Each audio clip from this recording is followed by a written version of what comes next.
إن الذين قالوا ربنا الله ثم استقاموا فلا خوف عليهم ولا هم يحزنون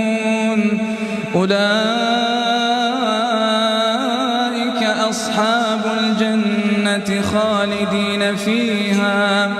خالدين فيها جزاء بما كانوا يعملون ووصينا الإنسان بوالديه حسنا حملته أمه كرها ووضعته كرها وحمله وفصاله 30 شهرا حتى إذا بلغ أشده وبلغ 40 سنة قال رب أوزعني أن أشكر نعمتك التي أنعمت علي وعلى والدي